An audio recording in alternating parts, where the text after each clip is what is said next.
오늘은 평강이 필요한 시대라고 하는 제목으로 하나님의 말씀을 전하겠습니다. 오늘 우리가 사는 시대는 그 어느 때보다도 불안과 염려와 두려움으로 가득한 시대입니다. 우크라이나와 러시아 전쟁이 벌써 4년째 이어지고 있죠. 그 전에는 또 팬데믹으로 고통을 겪었고요. 또 불과 4주 전에 시작된 미국과 또 이스라엘과 이란 전쟁도 계속되고 있습니다. 기름값이 오르고요. 물가가 폭등하고 있고 또 집값도 떨어지고 또 이자율도 계속 떨어지지 않고 있습니다. 앞으로 어떻게 살아야 될지 우리는 실질적으로 그것을 피부로 체험하는 정말 알 수 없는 시대가 되어 있습니다. 이로 인해서 많은 청년들은요, 직장을 구하지 못하고 있고 다니던 직장에서 해고를 당하시던 분도 있고 또 다른 직장을 찾아 헤매시는 분들도 있고 비즈니스 하시는 분들은 비즈니스가 너무 안 돼서 그만두어야 되는가 고민하는 분들도 있고요. 또 비즈니스에서 사람들을 줄이는 분도 있고 비즈니스를 막 시작했는데 이런 문제 때문에 정말 하루하루 늘 기도하면서 사시는 분도 있고 또 앞으로 비즈니스를 열어야 되는데 이런 문제로 인해서 개인적으로도 또 가정적으로도 사회적으로도 근심과 걱정과 염려가 끊이지 않는 그러한 때를 우리가 살고 있습니다. 교회도 역시 큰 타격을 입고 있죠. 오늘 우리가 주님 앞에 이렇게 나와 예배를 드리지만 저와 여러분 가운데 많은 분들이 아직 해결되지 않는 문제 때문에 찬양을 부르고 또 기도를 하고 주님 말씀을 듣지만 무거운 짐을 안고 예배 드리는 것이 사실입니다.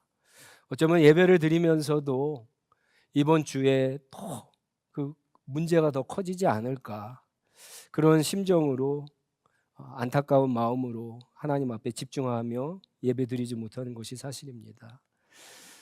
이 시간 오늘 우리 주신 말씀을 통해서 우리 주님께서 주시는 평강이 우리 성도님들 마음에 또 가정에 일터에 충만하시기를 간절히 축원합니다. 오늘 우리가 읽은 이 말씀은요, 요한복음 13장 16장까지 예수님의 마지막 가르침이며 설교입니다. 우리가 읽은 부분은요, 마지막 가운데서도 또 마지막 부분이죠.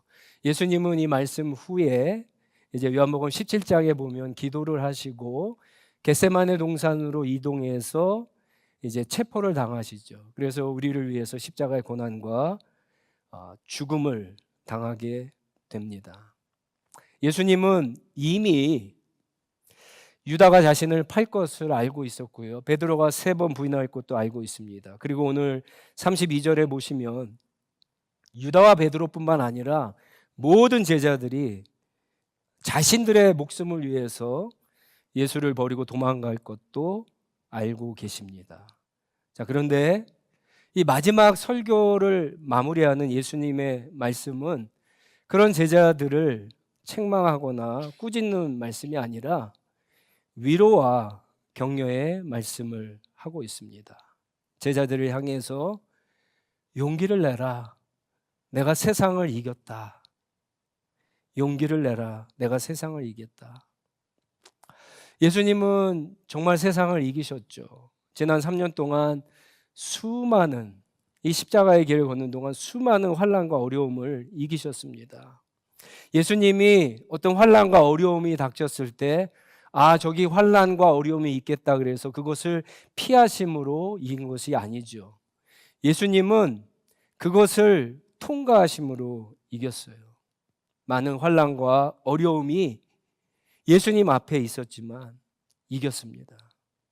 그리고 이제는 예수님 말씀하신 것처럼 제자들이 배신하고 부인하고 다 도망갈 것을 알고 있었지만 그 십자가의 고난과 죽음을 피하시지 않고 십자가로 나아가십니다.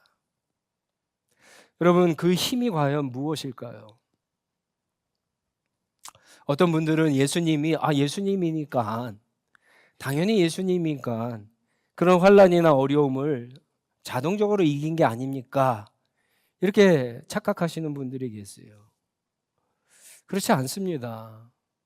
예수님은 이 땅에 오셨을 때 하나님이시지만 또한 참 인간으로서 여러 가지 제약 가운데 있어요. 우리와 똑같이 환난과 고통과 아픔과 슬픔을 당하셨습니다. 성경은 3번이나 우리처럼 예수님께서 슬프게 우셨다라고 하는 것을 밝히죠. 우리와 똑같이 먹으셨어요. 똑같이 피곤하면 잠을 자셨습니다. 그건 예수님이 똑같이 환난과 여러 가지 어려움을 당했을 때 예수기 때문에 자동적으로 그것을 이긴 것이 아니에요. 만약 예수님께서 자동적으로 이기셨다면 지금 환난을 앞두게 있는 제자들에게 이런 말을 할 필요가 없죠. 자동적으로 이길 건데 못하러 이런 말을 하시겠어요? 예수님께서 제자들에게 하신 이 말 속에서 우리는 예수님이 여러 가지 환난과 고난을 이긴 힘이 여러분 평화 혹은 평안, 평강이라고 하는 것을 알 수가 있습니다. 예수님이 이긴 이 세상을 이긴 여러 가지 환난과 어려움을 이긴 이 평강이 과연 무엇이고 어떻게 그렇다면 우리는 이 평강을 누릴 수 있을까? 여러분, 이 평강은 어떤 문제나 어떤 어려움이나 환난이나 위기, 갈등이 다 해결됐을 때 오는 평강이 아닙니다. 미국과 이란이 지금 전쟁을 하고 있는데 그 전쟁이 끝났을 때 우리는 그걸 피부로 많이 못 느끼죠.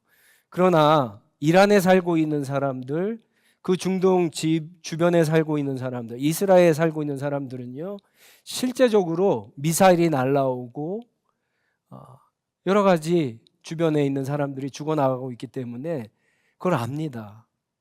그 전쟁이 끝났을 때 오는 평강이 예수님이 말씀하시는 평강이 아닙니다. 예수님이 만약에 이 평강을 지금 누리고 있지 못하면 이 말씀을 하실 자격이 없죠.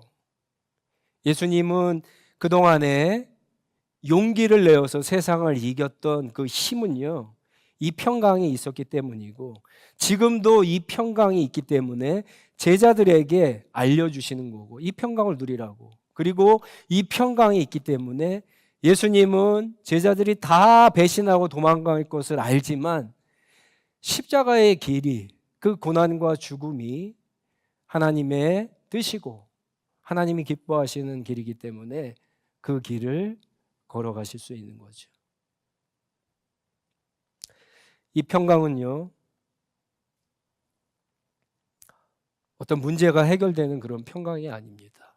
우리의 어려움이 해결되는 후에 오는 평강이 아니에요. 여러 가지 갈등이 다 없어진 다음에 오는 평강이 아닙니다.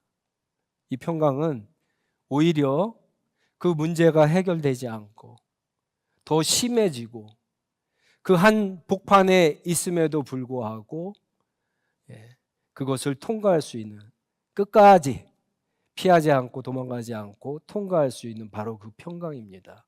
마치 우리가 잘 아는 것처럼 막 허리케인이 닥쳤을 때 그 허리케인의 중심에는 고요하다고 하죠. 바로 그것이 예수님이 누리고 있는 평강이고 예수님이 제자들과 오늘 저와 여러분에게 주시겠다라고 하는 그 평강입니다. 우리는 여러 가지 어려움을 당할 때 가장 먼저 염려와 걱정을 합니다. 그리고는 그 어려움과 환난이 잘 해결되기를, 빨리 끝나기를, 아무런 피해 없이 지나가기를, 데미지를 조금 있기를 간절히 기도하죠. 물론 기도가 응답될 때도 있어요. 그러나 아마 여러분들 더 많은 경우에 문제가 해결되기는커녕 더 어렵고 복잡해지는 경우를 더 많이 당하실 겁니다. 간절히 기도했는데 문제가 해결됐다. 주변에서 어떤 그런 이야기를 하면은 그게 더 상처가 될 때가 있어요. 더 실망이 될 때가 있습니다. 그런 말을 받으면 우리는 내가 기도가 부족해서 그런가? 내가 믿음이 약해서 그런가? 내가 뭔가 정성이 부족한가? 자기 자신을 자책하게 됩니다. 아무리 기도해도 문제가 해결되지 않는데 어떻게 해야 될까? 예수님은 문제 해결을 위해서 기도하라고 하지 않죠. 예수님은 평강을 위해서 기도하라고 얘기하시는 거예요. 도대체 이 평강은 어디에서 왔을까? 어떻게 이 평강을 누릴 수 있을까? 여러분, 그 답은 32절에 있습니다. 32절 후반부에 보시면 지금 예수님이 제자들이 다 배신할 것을 말씀하시죠. 근데 예수님은 혼자가 아니래요. 누가 예수님과 함께 있다고 하십니까? 하나님이, 아버지 하나님이 나와 함께 있다. 그래서 나는 평강하다. 이 평강을 너에게 준다. 내가 이 평강으로 세상을 이겼다. 너희도 용기를 내라. 세상을 이기라. 이런 말씀을 하시는 겁니다. 자, 이 평강은 그렇다고 자동적으로 오는 것은 아니죠. 33절 말씀을 보시면 예수님이 이런 말씀을 하세요. 내가 이것을 너희에게 말하는 것은 너희가 어떻게 해요? 내 안에서 평화를 얻게 하려는 것입니다. 예배를 드리거나 말씀을 읽거나 기도를 열심히 한다고 평강이 있는 것이 아니라 예수님 안에 있을 때 평강이 있다는 거예요. 예수님도 하나님과 함께 했을 때, 하나님 안에 있을 때 이 평강을 누리셨어요. 그래서 예수님은 똑같이 이야기하십니다. 너희도 내 안에 있을 때 이 평강을 누리게 될 것이다. 자, 그러면 예수님이 말씀하시는 너희가 내 안에 있어라. 그래야 평강을 누릴 것이다 할 때 내 안에 있다. 예수님 안에 있다라고 하는 게 무슨 말일까요? 많이 표현할 수 있어요. 예를 들어서 우리는 예수님의 소유가 됐다라고 표현할 수도 있어요. 그리고 또 예수님께서 내 안에 있다라고 했을 때 예수님의 다스림을 받고 있다 이렇게 표현할 수 있을 겁니다. 그러나 지금 예수님께서 말씀하시는 것은 조금 다릅니다. 왜냐하면 예수님이 이 말씀을 하기 전에 내가 이것을 너희에게 말하는 것은 이라고 했거든요. 여기서 이것을 이란 이 말은요, 요한복음 13장부터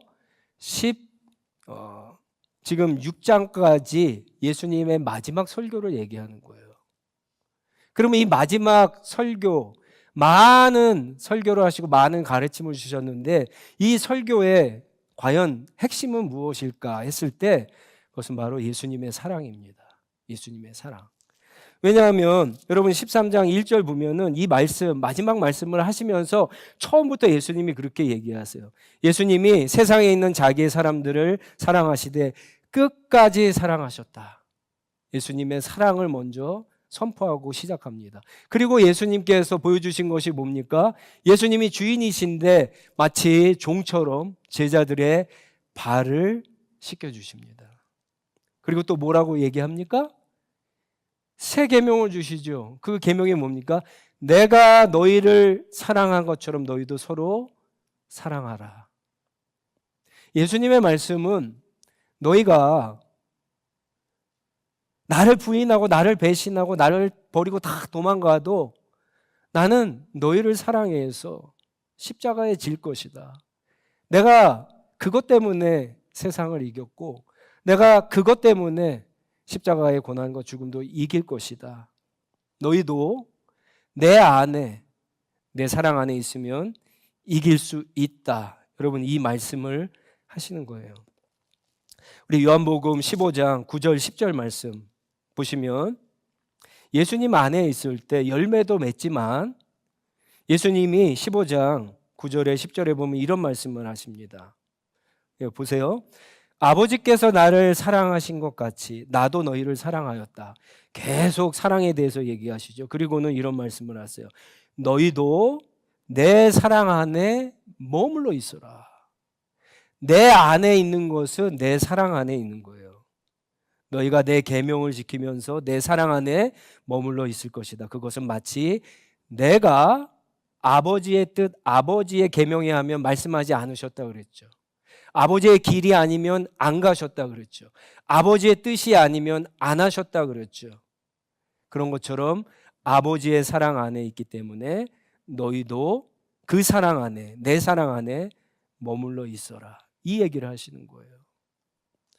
여러분, 예수님은 사역에 있어서, 뜻에 있어서 아버지와 하나입니다. 그러나 성경이 우리에게 더 중요한 것을 보여주는 것은 하나님과 예수님은 사랑으로 하나이신 분이에요.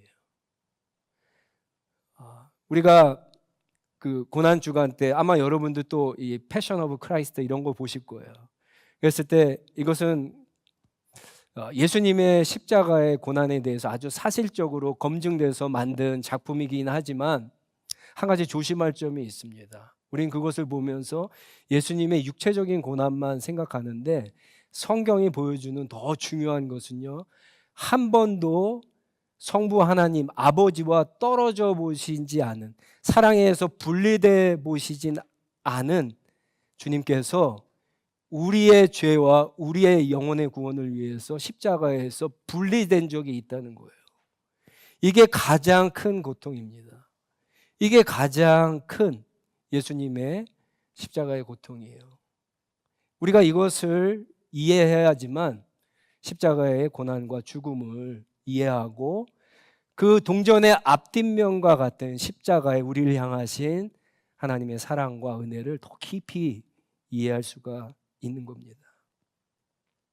이 평강은요, 다시 돌아와서 예수님을 사랑하는, 예수님의 사랑 안에 있다라고 하는 것이에요. 이 사랑 안에 있을 때 여러분 이 평강을 누리고 어떤 환난과 어려움도 이기고 열매를 맺는 겁니다.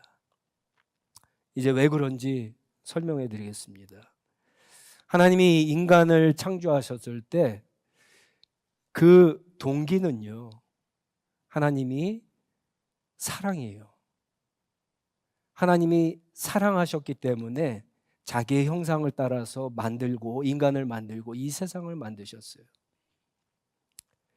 하나님이 인간이 타락했을 때 이 세상을 사랑해서 독생자 예수 그리스도도 보낸 겁니다. 요한복음 3장 16절. 그래서 인간은요, 이 하나님의 사랑을 받고 하나님을 또 이 사랑 안에서 누군가를 사랑할 때만 온전한 인간으로, 참된 인간의 의미와 인간의 가치와 인간의 행복을 누릴 수가 있는 겁니다.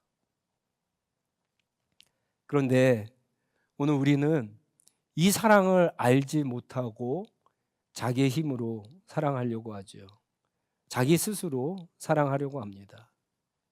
우리 지난 주간에도 그 서로 사랑하라고 하는 새 계명에서 이야기했지만 구약이나 마태, 마가, 누가복음은요, 내 이웃을 내 몸처럼 사랑하라고 합니다. 여러분, 이 말씀이 무슨 말씀인지 한번 곰곰이 생각해 보세요.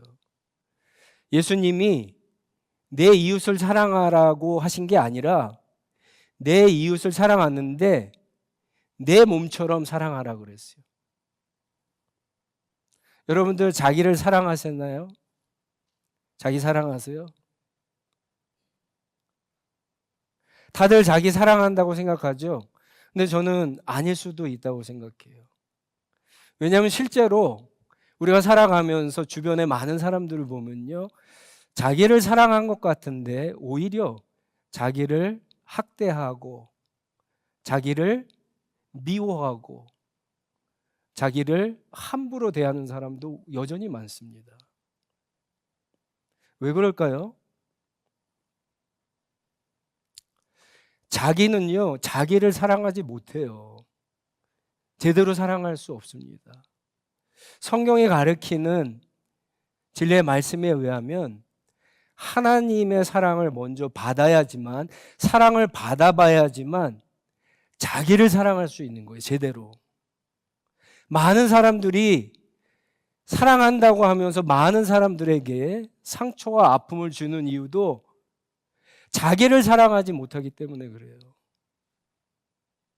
자기를 사랑하지 못한 사람은 남을 사랑할 수 없는 거예요. 근데 자기를 진짜 사랑해 본 사람은 어떻게 해야 사랑한다고요? 하나님이 자기를 사랑한 것을 알아야지만 사랑하는 거예요. 그래서 마태복음, 마가복음, 누가복음에서 내 이웃을 내 몸과처럼 사랑하라고 하는 이 말과 요한복음에서 내가 너희를 사랑한 것처럼 서로 사랑하라고 하는 말은 다른 말씀이 아니에요. 같은 말씀이에요. 예수님의 사랑, 하나님의 사랑이죠. 그 사랑, 우리가 이제 보게 될 십자가의 그 사랑을 받아본 사람은 이제는 삐뚤어진, 왜곡된, 뒤틀려진 사랑이 아니라 자기 자신을 사랑하는 거예요. 근데 여러분, 성경은 우리가 어떻게 태어났다 그랬죠? 죄 가운데에서 태어났어요. 우리 가운데 수많은 사람들이 여러분 알게 모르게 부모와 가족과 형제 자매들, 친구로부터 사랑을 못 받았어요. 사랑하는 게 서투릅니다. 그러다가 피를 나눈 가족인데도, 형제인데도, 같이 잠을 자는 남편과 아내인데도 사랑하기보다 상처와 아픔과 고통을 더 많이 주죠. 왜요? 사랑받아 본 적이 없기 때문에. 사랑받아 본 적이 없기 때문에. 여러분, 아이들을 키워보신 분들은 잘 알죠. 우리가 아이들을 이렇게 접하다 보면 굉장히 밝은 아이들이 있죠. 그리고 뭔가 웃고 있는데 좀 어두운 아이들이 있어요. 밝은 아이들은요, 대부분 집에서 사랑을 많이 받는 아이들이에요. 자기도 모르게 안정감이 있어, 아이들이. 예수님이 말씀하시는 그 평강은요, 하나님의 사랑을 받는 거기서 나오는 안정감을 평강이라고 하는 거예요. 평강이라고 하는 거예요. 여러분, 이 평강이 여러분 하나님의 사랑에서 나오는 거예요. 그러면 이 하나님의 사랑을 우리가 조금 이야기해 볼 필요가 있죠. 우리는 누군가를 사랑할 때 어떻게 하죠? 상대방이 사랑하는 것만큼만 사랑하고요. 내가 사랑을 받아본 만큼만 해요. 그 이상을 절대 넘어가기가 어렵습니다. 왜요? 내가 사랑을 받아본 게 요만큼이기 때문에. 요만큼밖에 못해요. 아니면 그거보다 적어요. 그러나 하나님의 무한하신 사랑을 받아본 사람은 무한하게 사랑할 수 있는 거예요. 자, 그런데 대부분의 사람들은 그렇게 하지 못하기 때문에 그런 사랑을 못하는 거죠. 사랑을 받아보면은 여러분 안정감이 생기는 거예요. 그러면 이 하나님의 사랑, 예수님의 사랑의 정체가 뭐냐? 여러분 보세요. 예수님이 우리를 왜 사랑하셨죠? 예수님이 우리를 어떤 때 사랑하셨죠? 성경은요, 로마서 5장은 우리가 아직 하나님을 모를 때 사랑하셨다고 그랬어요. 우리가 열심히 예배 드릴 때가 아닙니다. 열심히 성경 읽고 기도할 때가 아니에요. 우리가 아직 모를 때. 조금 더 내려가 보니까 우리가 아직 죄인이었을 때. 그리고 더 내려가면 뭐라고 합니까? 하나님과 원수되었을 때. 하나님이 사랑하셨다고요. 우리에게 자격과 조건이 있습니까? 없어요. 만약에 우리가 이 사랑을 정말 알고 받고 있으면 안정감이 있는 거예요. 왜요? 이 우주에서 가장 크신 분이 나를 사랑해요. 그러니까 내가 밖에 나가서 무슨 일을 하든 실패를 하든 성공을 하든 영향이 별로 없는 거예요. 별로 영향이 없어요. 그런데 누군가의 사랑을 받고 누군가의 사랑에 갈급한 사람들, 늘 나가서 어떤 일을 하든지 간에 어떤 결과를 내고 성취를 함으로 말미암아 사람의 인정을 받고 그래서 안심하려고 하는 거예요. 그래서 사람의 눈치를 보는 겁니다. 그리스도인들이 세상의 눈치를 보고 세상의 정신을 따라가고 세상 사람들과 동일하게 살아가려고 하는 것은 그 사람 안에 하나님의 사랑을 모르거나 하나님의 사랑이 충만하게 거하지 않기 때문에 그런 거예요. 여러분, 오늘 우리에게 필요한 게 이 사랑 아닌가요? 이 사랑이 주는 안정감 아닌가요? 너무나 어려운 시기에 살고 있죠. 예수님은 우리에게 너희가 환난을 당하지 않을 것이다 이렇게 얘기하지 않으세요. 예수님이 누가복음에 보면 너희를 위해서 중보한다 그러셨죠. 예수님이 기도해서 우리가 예수님을 따라가는데 환난이나 어려움이 다 없어지겠다 이렇게 얘기하지 않으세요. 예수님이 먼저 가시고 그래서 하나님과 함께하는 데서 오는 그 평강으로 세상을 이긴 것처럼 너희도 나를 똑같이 따라오라 그래요.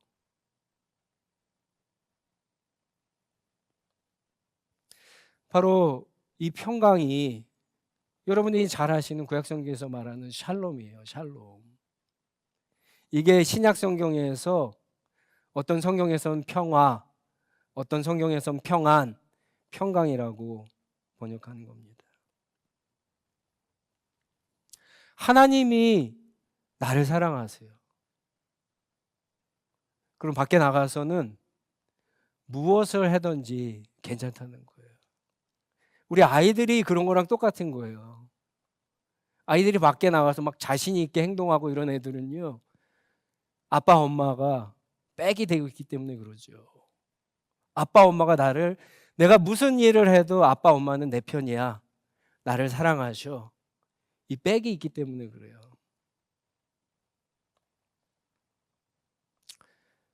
여러분, 그래서 이 사랑은요, 로마서 8장에 가면은 어떤 환난이나 어떤 어려움이나 고난이나 어떤 문제도 어떤 사람들도 어떤 피조물도 이 사랑을 끊을 수 없다. 이렇게 성경이 선언하는 겁니다. 근데 문제는 우리가 머리로는 하나님이 사랑 이런 것을 아는데 그것을 믿지를 못합니다. 믿지를 못해요.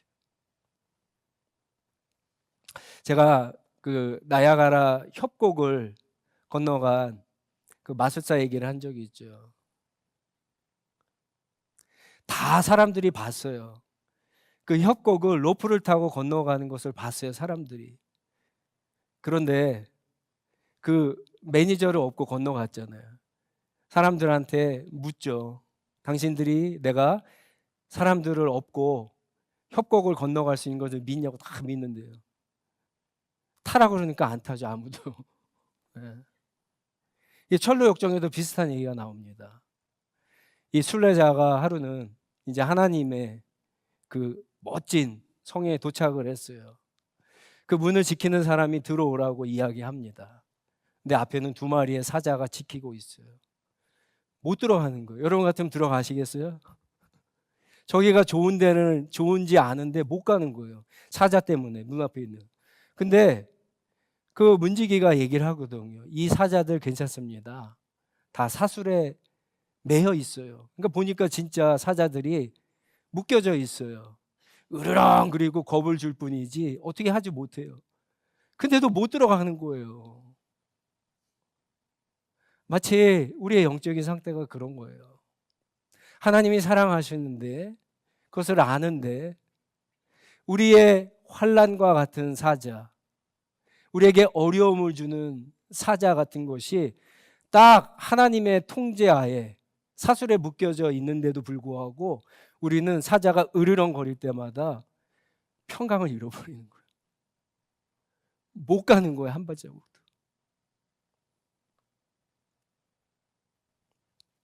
요한복음 14장 27절에 보시면 오늘 우리가 읽은 이 단어가 또 한 번 사실은 먼저 나옵니다. 14장 27절에 보시면 이런 말씀을 하시죠. 내가 너희에게 주는 평안은 세상이 주는 것과 같지 않다. 같지 않다 그랬죠. 그러니까 너희는 마음에 근심하지 말고 두려워하지 말라.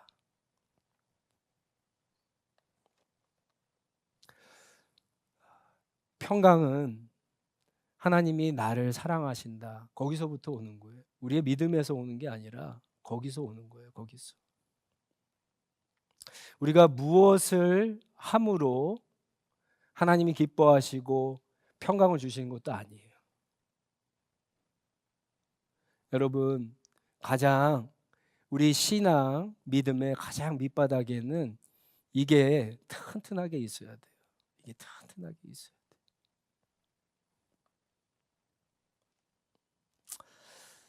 바로 여기에서 우리의 삶에 흔들림 없는 안정감이 나오고요. 이 평강으로 여러 가지 환난과 어려움을 통과하고 예수님께 붙어 있고 열매를 맺는, 승리하는, 예수님이 말씀하신 것처럼 세상을 이기는 그 승리를 우리가 얻게 되는 겁니다. 우리 다 같이 일어나셔서 한번 기도하겠는데요. 저를 포함해서 우리 모두가, 여러분, 이 평강이 필요하지 않습니까? 오늘 이 시대에 얼마나 우리의 마음을 흔드는 일들이 많습니까? 아침에 일어났는데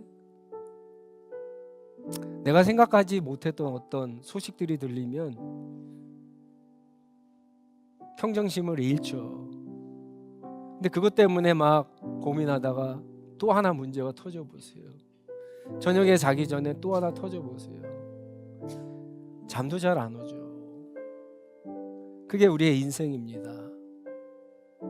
그랬을 때 여러분, 오늘 말씀을 꼭 기억하시기 바랍니다.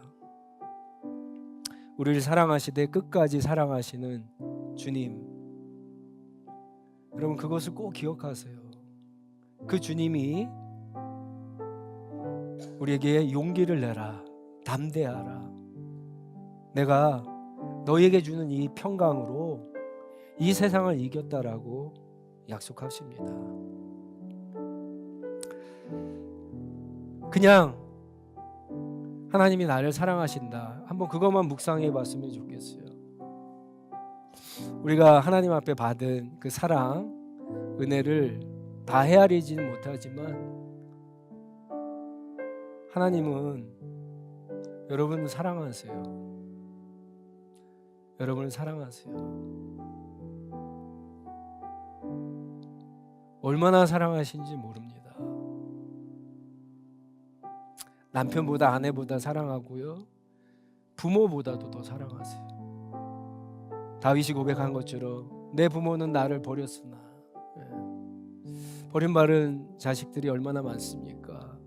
관계가 끊어진 사람들이 얼마나 많습니까? 근데 주님은 우리를 고아처럼 내버려 두지 않으시죠. 우리를 사랑하십니다. 사랑하셔서 지금 불러주신 거고, 사랑하셔서 다시 오늘 말씀을 통해서 여러분에게 고백하십니다.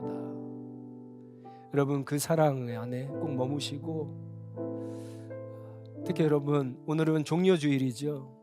예수님이 그 사랑을 배신한 제자들에게 직접 보여주시기 위해서 예루살렘 성으로 들어오시고 십자가로 나아가시죠. 우리도 마찬가지입니다. 예수님의 그 사랑을 기억하고 사랑 안에 머무르면서 주님이 주시는 이 평강으로 주님을 따라가는 우리 한 주간, 고난 주간을 보내고 기쁨으로 부활의 그 아침에 하나님의 십자가의 사랑과 은혜를 더 깊이 깨닫게 해달라고. 그래서 예수님이 이긴 그 승리가 나의 승리가 되고, 우리 가정의 승리가 되고, 여러분들이 하고 있는 그 비즈니스의 승리가 되고, 우리 교회가 하는 모든 일의 승리가 되게 해달라고 한번 주님 앞에 기도하도록 하겠습니다. 기도하겠습니다.